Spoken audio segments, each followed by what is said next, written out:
ভারতীয় উপমহাদেশে ধর্মীয় পরিচয় নিয়ে বহু বিভ্রান্তি রয়েছে। বিশেষ করে বৌদ্ধ ধর্মকে হিন্দু ধর্মের একটি শাখা বা বিকল্প হিসেবে দেখার প্রবণতা আজও বিদ্যমান। এই ধারণা শুধু ঐতিহাসিকভাবে ভুল নয়, বরং এটি একটি সাংস্কৃতিক ও দার্শনিক বিভ্রান্তি। বৌদ্ধ ধর্মের উৎপত্তি, ভাষা, দর্শন ও সামাজিক প্রভাব বিশ্লেষণ করলে স্পষ্ট হয় এটি একটি স্বাধীন, প্রাচীন ও যুক্তিবাদী ধর্ম, যা হিন্দু ধর্মের চেয়ে পুরনো এবং তার থেকে সৃষ্ট নয়। প্রিয় পুণ্যার্থী, আজকের বৌদ্ধ স্টোরিজ ইউটিউব চ্যানেল ও বৌদ্ধবার্তা ফেসবুক পেজের বিশেষ ভিডিওতে আমরা আলোচনা করব বৌদ্ধ ধর্ম হিন্দু ধর্মের পূর্বসূরি নয়, বরং উত্তরসূরি।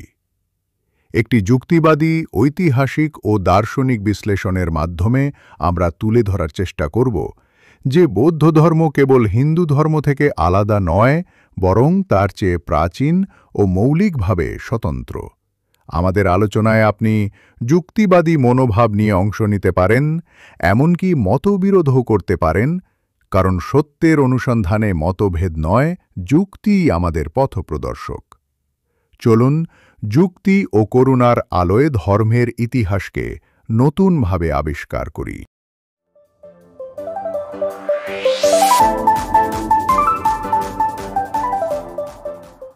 বৌদ্ধ ধর্মের প্রচারক গৌতম বুদ্ধের জন্ম হয় খ্রিস্টপূর্ব ৬ষ্ঠ শতাব্দীতে, অর্থাৎ প্রায় ২৫০০ বছর আগে।